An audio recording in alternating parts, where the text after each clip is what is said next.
Welcome. You're watching live with Dr. Usman, Zafar.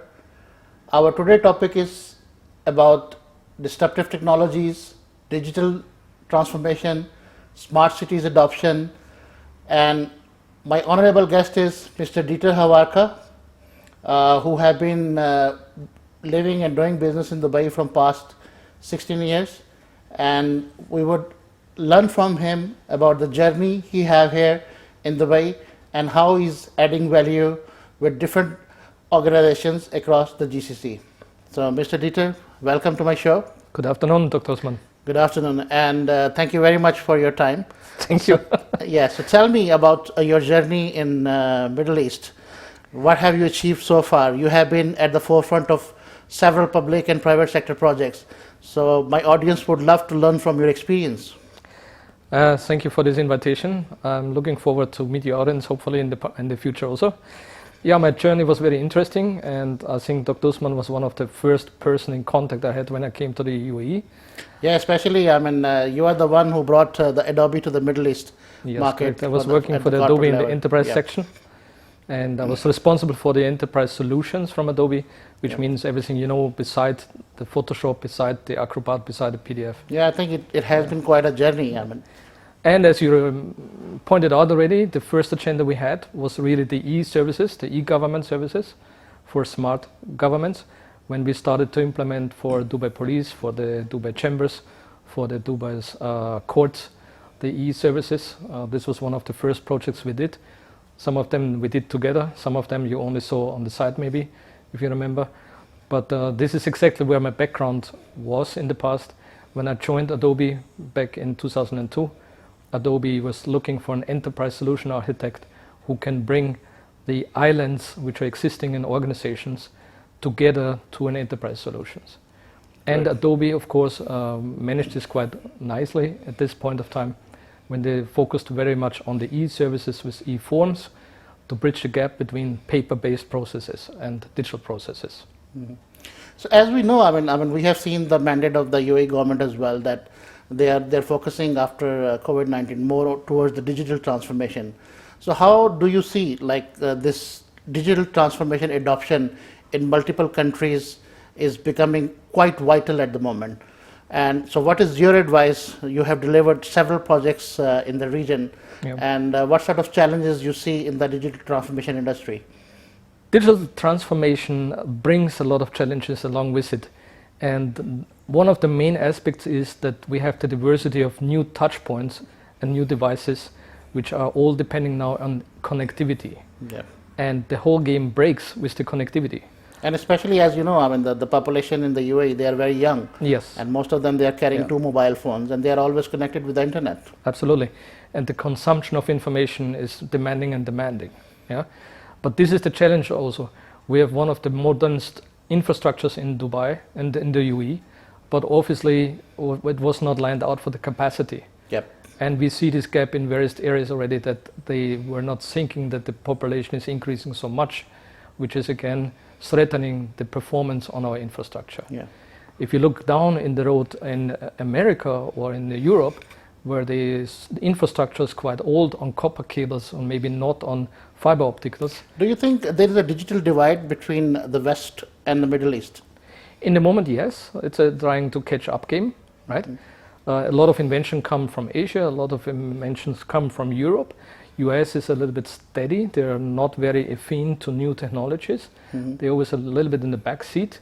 But I think it's also a little bit a transition of the civilization, which is a little And one of the challenges we see post COVID-19 is basically a lot of industries have been wiped out from business. So, what, in your opinion, what the SME should do in order to keep their heads above the water and keep doing the businesses and growing in different markets?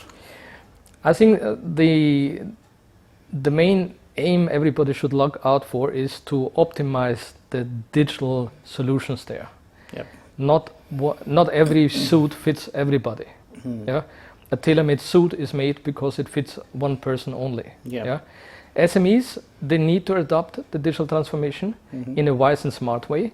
They can, in a lot of cases, not do the old-fashioned way, traditional way to implement processes And I always say, for example, what is young to the region is a tax process, a VAT process, which overnight hit us very bad, and the SMEs were threatened on it and suffered implementing this in their company. And a lot of people went out of business because they said we cannot do it. Yeah, we see until today that the retail, especially in the SME, did never pick up a digital transformation in the VAT area. Yeah. Yeah, they make paper-based processes. They still don't have a registration process. I think the government is losing a lot of money here. Do you really think that the SME sectors around us, they are fully equipped with the latest technologies and tools? Well, I assume there are a lot of tools out there which is good for SME positioned, and they have an opportunity here. But if they have realized it yet, we can see not really. Yeah. And how about, like, for example, working from home offices? That's the concept most of the enterprises, they are adopting. And it's quite old in the Europe or UK or Western markets. How do you see that here? I mean, do you think the organizations are ready? They have the right agile HR policies to work on it? Well, it's a mindset and culture change, I would say, because what we realized that also the government was not equipped to allow this, right? Yep. The government. But now the government, they are offering 50%. They catched up. Yeah. They said, for example, now that you're allowed to have home office, you're allowed to have remote workers. Yep. They enable now the companies to have even a license which allows them to operate from home offices or abroad. Yeah. For me, coming, for example, out of Europe, making my second office here for my own company required me to establish full-fledged an office, which wouldn't have been required in reality. Yeah. And now licenses are ready from the government that you can establish here a company license without having a physical office, which needs the economy to evolve. And as you said, post-COVID is a lesson learned. What was the opportunity through COVID to learn that this is possible, and this is a thing we need to move forward with, to be competitive on an international level, on a global level. There are many areas where we see the GCC countries have taken, aggressive steps when it comes to implementing blockchain strategies or e-services adoption, mobile apps, or provided services to the SME sector. How do you see down the line, the integration between the private and public sector, or working on basically PPP-based projects? I think it will go down the route as we saw it in Europe and in the US, where governments are outsourced to private organizations their services. Yeah. Which is here in the traditional, let's call it traditional markets, not ready yet. Mm-hmm. But look at Saudi Arabia, for example. They were the early adopters to outsource car accidents to a private company and not overloading the public police, for example, to service this type of services. What do I do with my insurance, and who is capturing the accident details? Saudi Arabia was already 10 years ago making here an innovative approach to outsource this to a private company. We will see this here also in the quite the future, that private companies will accomplish the service to be delivered to the governments. So you being a technologist, what do you think about the top 5 most disruptive technologies in the next 10 years' time? I think the trends are here. So do you think we will be flying cars, drone taxis, hyperloop? Well, I'm not so sure if transportation is really the gimmick which we are missing. When we look back what happened with public transportation over the last 12 months. Yeah. So flying drones and flying drone taxis or a hyperloop are for me public services which I don't see as technology. They are gimmicks and will not be stable. And what about autonomous cars? I mean, the US is already, the Tesla is there. Yeah, but there's always two things. The technology is resolved, but not the law, and not the mindset, and not the culture. Yeah. While you see in America that pizza gets delivered with an autonomous car, you see on the same side when a person is sitting in there and the car makes the accident, it's still the fault of the person and not the fault of the car. Yeah, true. So the legal side is here a little bit a problem which is not fitting into technologies at all. I think this is an evolution process, and every technology goes through an evolution process. But down the line, do you think that autonomous cars would be one of the biggest disruption in the next 10 years' time? I call it 20 years. I don't think 10 years. Because even in good old Europe, laws cannot be changed in 10 years easily. Yeah, fantastic. Yes. So what, in your opinion, what the other technologies can be? I mean, you think blockchain, artificial intelligence, fourth industrial evolution?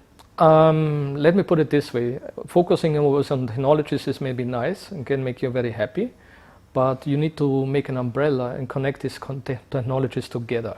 Yeah. So what I see is we need to have much more mindsets here of architects which can connect the bits and pieces of technologies together. Otherwise, we're creating islands again. Yeah. My blockchain standalone doesn't help me if I cannot connect it to a business case. Mm-hmm. My cryptocurrency itself is like an investment into a stock market where I can wait that my coin gets more value, which will not happen unless you have a So you think if you want to go paperless, you really need to adopt blockchain technology? Necessarily not, but it's a good methodology if you want to publish your data and make your public data available to the public sector, right? Yeah. Because blockchain from the model helps you to store data, secure, distributed over multiple locations, and prove still that it was not manipulated. Yep. Yeah, and this is the core thing. Why blockchain? Yep. Now, look back. How did it evolve and why did it come into our picture? It's a technology from the 1970s. Wow. And got adopted in the late 2000s by 3 countries, which at this time spinned off in Europe, for example, from the ex-Russia, and were facing overnight the issue that they had no data center. And now this problem got resolved by asking everybody who has a computer at home to share his storage. True. Yeah.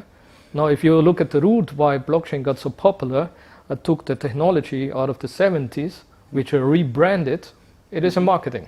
Interesting. Yeah. So it's not an evolved technology, which is You more. touched about the digital currency or cryptocurrencies, basically. So are you looking forward as an expert that down the line we're going to have a unified digital currencies? We have seen that the Bitcoin was kicked out by China and they came up with their own digital currency. Russia is doing the same. Wall Street talk about digitizing the dollars as well. So what's your opinion on the adoption of digital currency? Well, let's say that finally the economy goes in digital area. Yes. So every country or every united nation like Europe or United States or whoever can adopt a new currency beside a credit card, which is a payment system in my opinion. Yep. Yeah.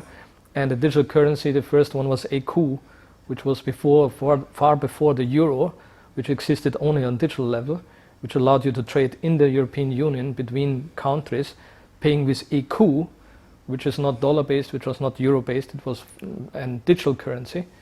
And this was the first adoption for companies, but not for private sectors. Yeah? I'm aware that you are on the advisory board of several cryptocurrencies companies or blockchain companies also. So do you face any problems from a legislation point of view? Do you think we have a right legal framework available in different countries, including UAE? This is maybe the majority of the problem, that it's not uniformed across the borders, which makes it difficult to have actually a success on a global level. Yeah. And as you named before, look at Bitcoin. Bitcoin didn't change, didn't adopt any legislation, any legal requirements on any country, and still it fails in some of the countries where they can kick it out, right? Okay. And everybody will use his own legal framework to adopt, but not have a legalized system across the globe. So one of the things I'm focusing as the chairman of my company, World Business Hub, is to basically bring alternative sources for investments.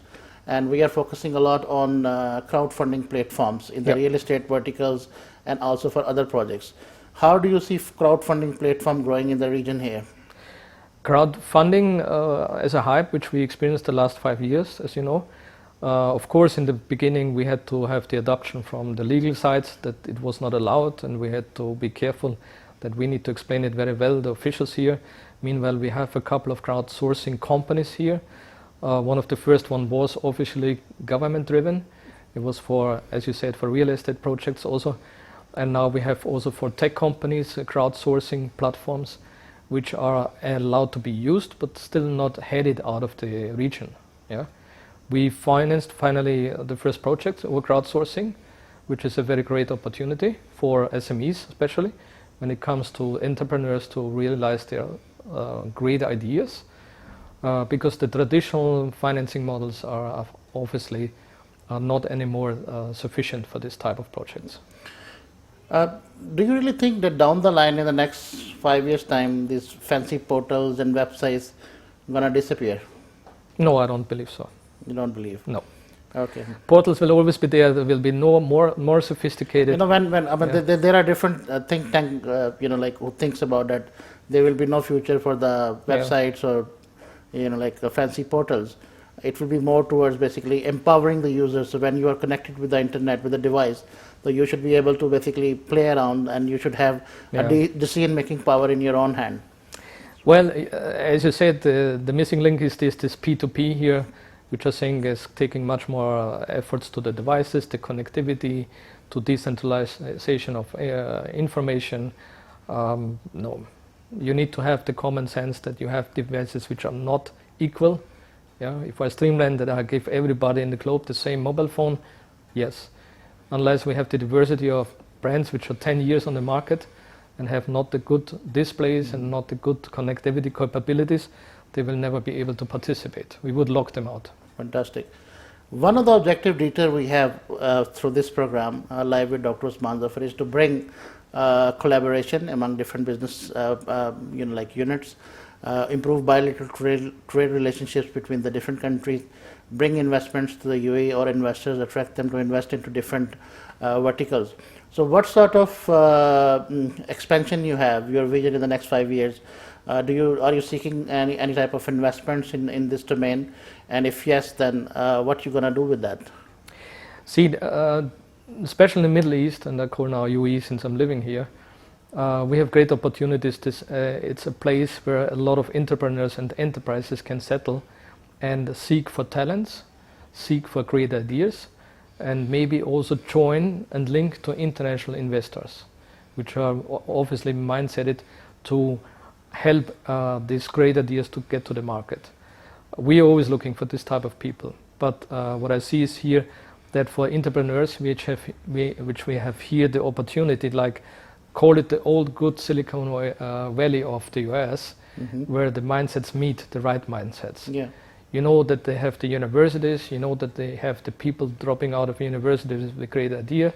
You have the financial support companies going there, searching there, and meeting there the right people. I see that Dubai catched up over the last years in this direction. Yep.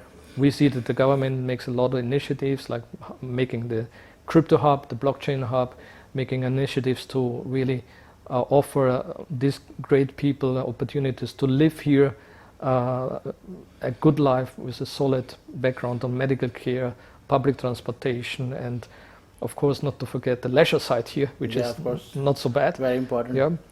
I think it makes a good living standard in this area, and the living standard is complemented. You have a good life balance by having a great. Do you really think, when you talk about the employment opportunity, do you really think that the 50% of the jobs which we have right now are going to be eliminated in the next 10 years' time with the technology adoption?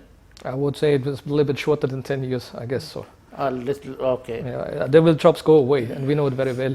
I'm not sure what you read this week in the newspaper, but you know, there's people who are making the transport from small shops in the area to one of the other shops, gonna be replaced now by Amazon. I think maybe if we have time, we need to have another session on this program.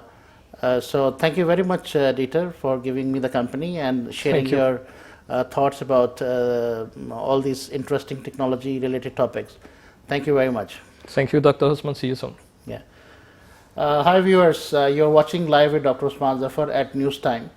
As I mentioned, the objective of today's program is to basically brainstorm with the leading entrepreneurs like Dieter Hovorka, who have been deep into the industry, delivering very complex projects in public sector and aiming to basically go high in the next 5 years in multiple countries.